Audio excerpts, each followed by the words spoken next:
Hello friends, मैं संतोष sir आप सबका स्वागत करता हूं। आज हम इस वीडियो में एक और गुणधर्म के बारे में पढ़ेंगे। इसके पहले हमने अनुपात और समानुपात के 4 या 5 गुणधर्म पढ़े और उस पर आधारित सवाल भी हमने किया। आज हम जिस गुणधर्म की बात करेंगे वो है तुल्य अनुपातों का प्रमेय। ठीक है, थ्योरम्स ऑन इक्वल रेशियोज। तो आइए देखते हैं कि ये प्रमेय क्या है, ये गुणधर्म क्या है, ये सिद्धांत क्या है। आज हम समझेंगे तुल्य अनुपातों का प्रमेय क्या होता है। ठीक है, मान लीजिए हमारे पास ये दो अनुपात है, A/B बराबर C/D। ये दोनों अनुपात बराबर है, इक्वल है। A/B is equal to C/D।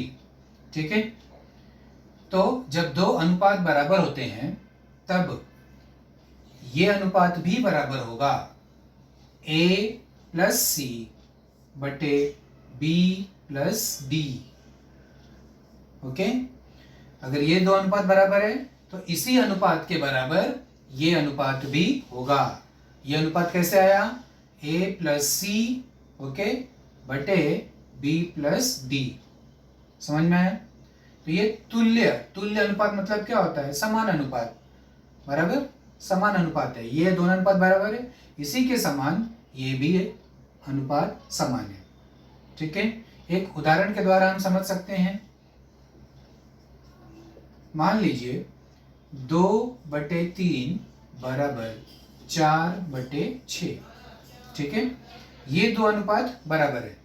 अब बोलो कहाँ बराबर है सर? ये 2/3 है, ये 4/6 है। देखो 2/3 है, ये भी 2/3 है। कैसे? 2 दूनी 4, 2 तिहाई 6। समझ में आया? तो ये 2/3 और 4/6 सेम है, दोनों अनुपात सेम है। समझ में आया आपको?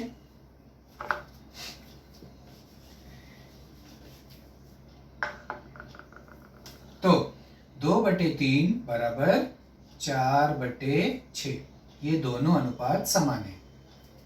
तो जब ये दोनों अनुपात समान होंगे तो इन्हीं दोनों अनुपात के बराबर ये अनुपात भी होगा। कौन सा? 2+4, A+C है ना, तो 2+4 बटे 3+6। देखो आएगा क्या बराबर? दोनों का ऐड करेंगे तो कितना आएगा? 6, और ये दोनों का ऐड करेंगे तो कितना आएगा? 9। 6/9। इसको कट करके देखो, इसके बराबर आता है क्या? तो ये हो जाएगा 3 2 6, 3 3 9। 3 से कट जाएगा दोनों, 3 दूनी 6 और 3 तिया 9, 2/3। तो ये भी इसी के बराबर आ गया। तो ये अनुपात और ये अनुपात बराबर होंगे। ठीक है, तो इस गुणधर्म को हम कहते हैं तुल्य अनुपातों का प्रमेय, theorems on equal ratios. English में इसको बोलते हैं थ्योरम्स ऑन इक्वल रेशियोज। ठीक है, समान अनुपात है, तो जब हम इन दो अंशों को जोड़ेंगे बटे और हर को जोड़ेंगे तो जो अनुपात मिलेगा वो भी मूल अनुपात के समान होता है। जोड़ने पे समान मिलता है तो घटाने पे भी मिलेगा। जैसे इसको अगर हम घटाएंगे, ये बराबर ये, घटा के देखो 2 - 4/3 - 6। ओके, तो 2 - 4 क्या हो जाएगा? -2/3 - 6 क्या हो जाएगा? -3। माइनस और माइनस कट जाएगा, क्या आएगा? 2/3। तो आया समान। बराबर, तो जोड़ो या घटाओ, जो अनुपात हमें मिलेगा वो मूल अनुपात के समान होता है। समझ में आया आपको?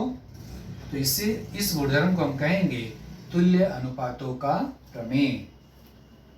इस प्रमेय का उपयोग करके हम अब सवाल करेंगे। तो यह है 4.4 का पहला सवाल। ओके,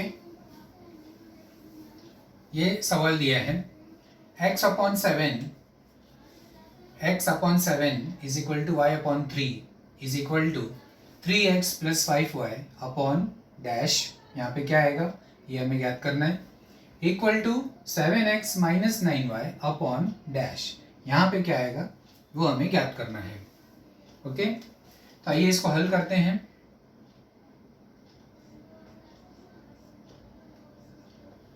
इसमें पहले ये हमारे पास दो अनुपात है, ये दो अनुपात हम यहाँ पे लिख लेंगे। x/7 is equal to y/3। Okay, इसके बाद यहाँ अंश में 3x + 5y है, बटे हर में क्या आएगा ये हमें ज्ञात करना है। तो हर में क्या आएगा ये हमें अंश में देखने से पता चलेगा कि हमें करना क्या है। ओके, तो यहाँ अंश में आप देख रहे हो कि 3x है, मतलब ये जो x है इसमें 3 से मल्टीप्लाई किया गया है। 3 × x मतलब x में 3 से मल्टीप्लाई किया है, तो x में 3 से मल्टीप्लाई करना है।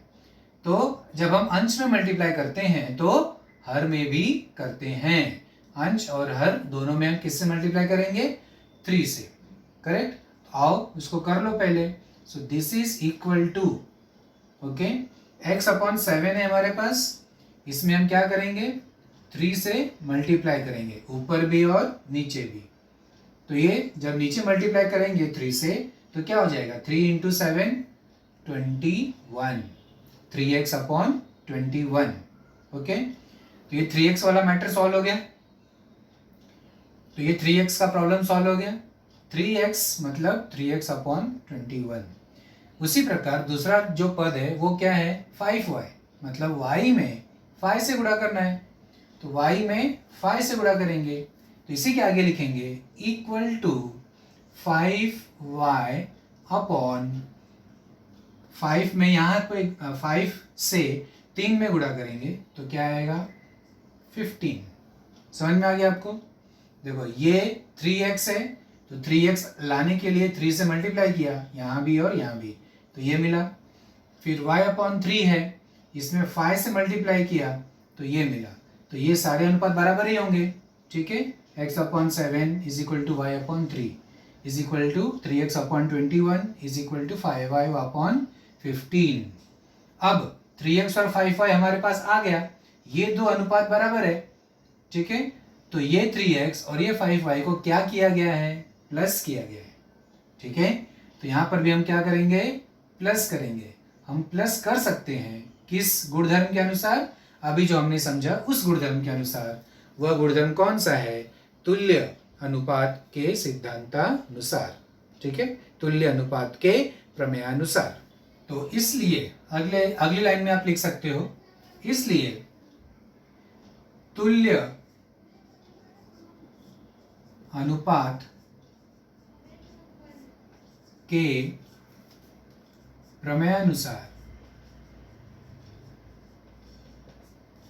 तुल्य अनुपात के प्रमेयानुसार ये जो मूल अनुपात है x/7 बराबर y/3 बराबर होगा, ये दोनों को ऐड कर देंगे, 3x + 5y/21 + 15।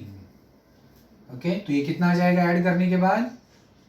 3x + 5y/21 और 15, 36। तो आ गया, हर में कितना आ गया? 36। तो इसके नीचे कितना आएगा? यहाँ पे 36। मिल गया आंसर हमको। समझ में आपको कैसे किया? ओके, इसी तरीके से हमें यहाँ पर भी ज्ञात करना है। बराबर, ज्ञात कर लो फिर। तो ये दूसरा सवाल है। ओके, तो फिर से हम क्या करेंगे? ये जो दो अनुपात दिया है उसको हम यहाँ पे लिखेंगे। अब दूसरा रिक्त स्थान हमें ज्ञात करना है, तो ये दो अनुपात को लिख लिया। x/7 is equal to y/3 equal to x में किससे मल्टीप्लाई करना है? 7 से, तो यहाँ 7 से मल्टीप्लाई करो, यहाँ करेंगे तो यहाँ भी करना पड़ेगा।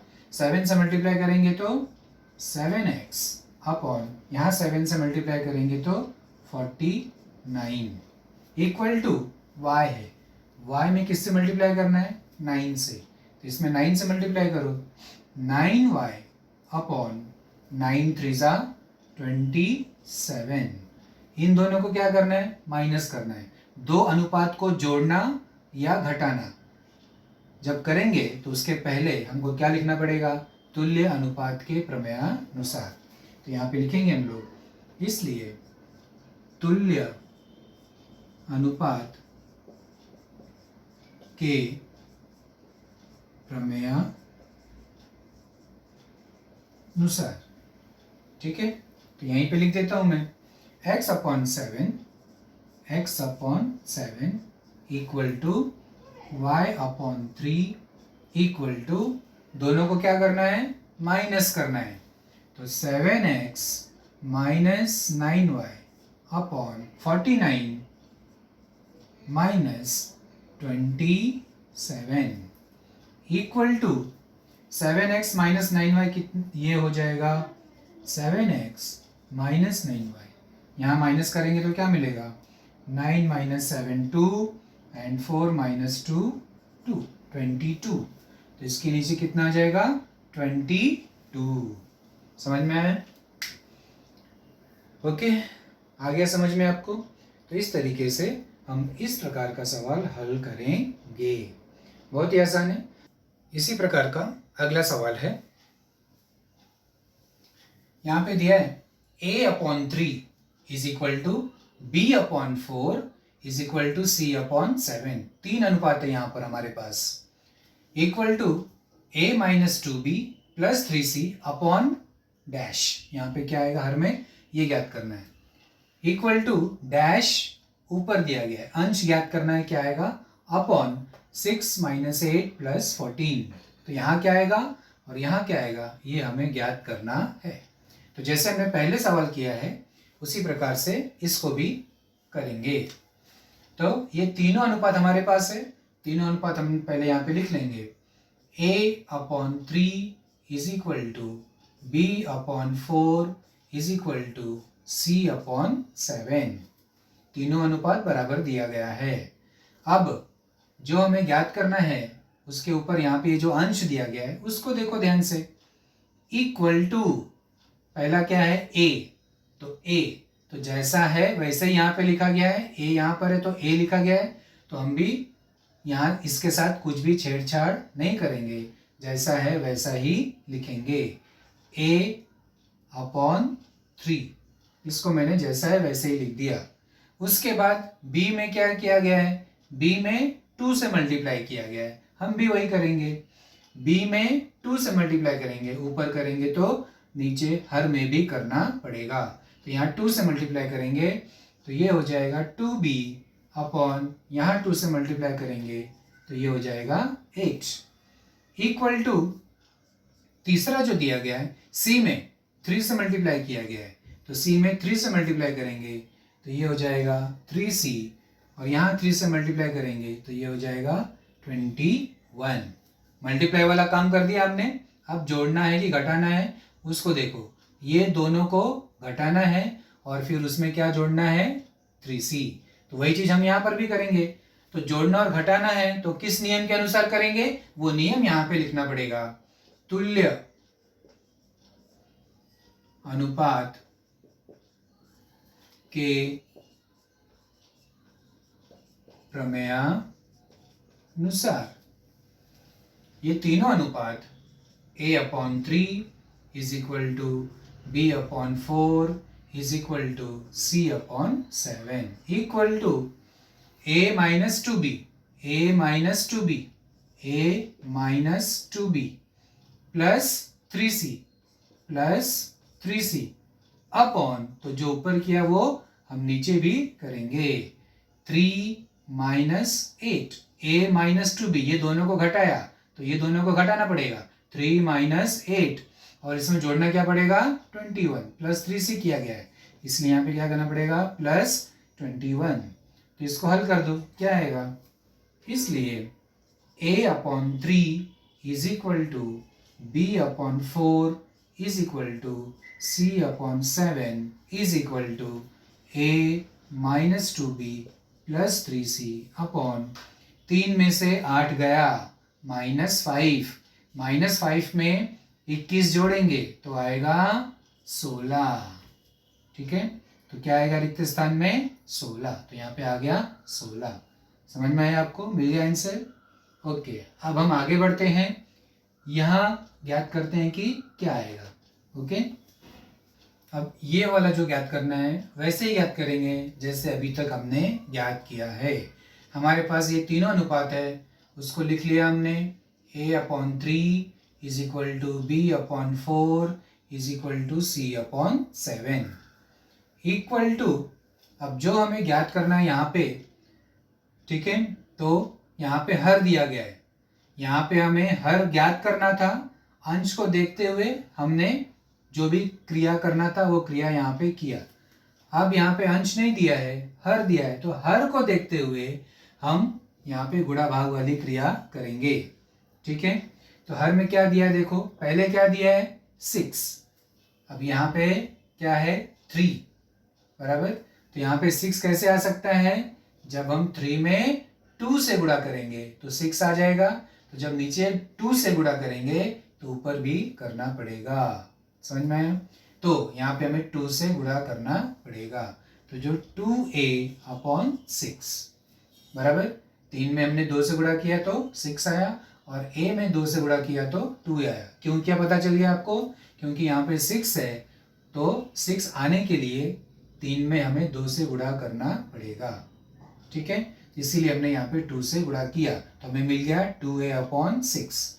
उसके आगे यहाँ पे क्या है 8 और यहाँ पे 4, तो 8 कैसे आएगा, 4 में 2 से मल्टीप्लाई करना पड़ेगा, तो करो, b में 2 से मल्टीप्लाई करेंगे 2b हो जाएगा, 4 में 2 से मल्टीप्लाई करेंगे तो 8 आ गया, तो 8 भी मिल गया। उसके बाद क्या है 14, तो 14 कैसे आएगा, यहाँ पर भी 2 से मल्टीप्लाई करना पड़ेगा, तो 2c/14 इक्वल टू 2c/14, तो 6 हो गया, 8 हो गया, 14 हो गया। अब घटाना है और जोड़ना है बराबर, तो नियम लिखना पड़ेगा, इसलिए तुल्य अनुपात के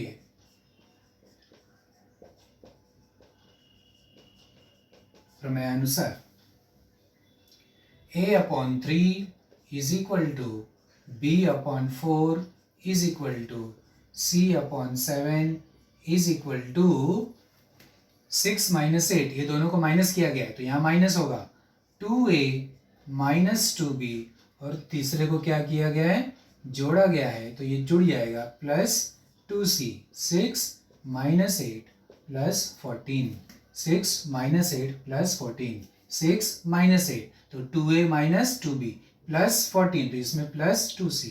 समझ में आ गया, तो देखो ऊपर वाला रिक्त स्थान में मिल गया, अंश मिल गया, तो ये हमारा आंसर है 2a - 2b प्लस 2c, इसके अंश में ये आएगा। आसान है एकदम सोचना, तो ये किस प्रकार सोच के किया गया है उसको आप ध्यान में रखिए कि किस प्रकार सोच के हम सवाल को हल करते हैं। अब और आगे बढ़ते हैं, ये है अगला सवाल, यदि 5m - n is equal to 3m + 4n हो तो ये अनुपात और ये अनुपात का मान हमें ज्ञात करना है। ठीक है, तो यहाँ पे पहले जो हमें दिया है उसको लिख लो, 5m - n is equal to 3m + 4n बराबर, ये एक प्रकार से रेखीय समीकरण के स्वरूप में दिया हुआ है, इसकी सहायता से हमें यह अनुपात ज्ञात करना है। तो ये जो समीकरण सीधे सीधे समीकरण के रूप में दिया है उसको पहले हम अनुपात के रूप में लिखेंगे m/n। याद है आपको कि हमने पहले वाला जो इसके पहले वाला जो एक्सरसाइज था 4.3, उसमें पहला जो सवाल किया था उस तरह से इस सवाल को हमें करना है। ठीक है, उस विधि से ही हम करेंगे क्योंकि वो आपने पहले से समझा हुआ है, इसलिए उसी विधि से हम इस सवाल को करेंगे, और कोई अलग विधि करने की ज़रूरत आपको नहीं है। ओके, तो यहाँ पे 5m - n is equal to 3m + 4n दिया है, सजातीय पद को साथ में लिख लो, 5m, ये जो 3m है इधर आएगा, और ये 4n है, -n उधर जाएगा, 5m - 3m 2m is equal to 4n + 1n 5n अब इसको हम अनुपात के रूप में लिख सकते हैं, m/n बराबर 5/2। इसको हम बटे के रूप में लिख सकते हैं, m/n बराबर 5/2। देखो तीर गुणा करोगे तो हमें यही मिलेगा, 2m बराबर 5n। ओके, तो इस समीकरण को हम ऐसे अनुपात के रूप में लिख सकते हैं। तो अब हमारे पास m/n का मान आ गया, m/n इसका मान आ गया। अब इसकी सहायता से हम ये ज्ञात कर सकते हैं, बराबर। कैसे ज्ञात करेंगे? तो जो ज्ञात करना है उसी में आंसर है, उसी को ध्यान दो। यहाँ पे क्या है, n² दोनों अक्षरों का, दोनों का क्या है, यहाँ पे स्क्वायर है। यहाँ पे सिर्फ हमारे पास m/n है, स्क्वायर होना चाहिए, तो स्क्वायर करेंगे। तो यहाँ पे हम लिखेंगे दोनों पक्षों का वर्ग करने पर, तो दोनों पक्षों का जब वर्ग करेंगे तो हमें क्या मिलेगा, m²/n² इज इक्वल टू 5 का स्क्वायर कितना होता है, 25, और 2 का स्क्वायर 4। तो दोनों पक्षों का वर्ग किया तो हमें ये मिला, m²/n² इक्वल टू इसका स्क्वायर 25 और 2 का स्क्वायर 4। ओके, इसके बाद यहाँ पे क्या है, दोनों स्क्वायर को क्या किया गया है, जोड़ा गया है और घटाया गया है। जोड़ना भी है और घटाना भी है। तो ये कौन सा गुणधर्म है, योगांतरा अनुपात। याद होगा आपको, योगांतरा अनुपात। तो वही उसी गुणधर्म का उपयोग करेंगे। तो इसके बाद हम लिखेंगे योगांतरा अनुपात द्वारा, योगांतरा अनुपात द्वारा, ठीक है। तो योगांतरा अनुपात द्वारा क्या लिखेंगे, यहाँ पे योगांतरा अनुपात लगाएंगे तो क्या होगा, m² + n² upon m² minus n²। अंश धन हर बटे अंश माइनस हर, ठीक है। ऐसे ही करते हैं योगांतरा अनुपात। तो यहाँ बाएं साइड में किया तो दाएं साइड में भी करना पड़ेगा। यहाँ पे ये हो जाएगा 25 + 4 अपॉन 25 माइनस 4। तो इसके बाद आएगा m² + n² upon m² minus n² बराबर 29, और 25 माइनस 4 कितना होगा, 21। तो ये आ गया हमारा आंसर, ठीक है। एकदम सरल सवाल है। अब ये जो दूसरा सवाल है ये भी वैसे ही है, समझ में आया, ठीक है। तो ये सवाल आपको अपने से करना है। ऐसे सवाल हमने 4.3 के पहले सवाल में किया हुआ है, ठीक है।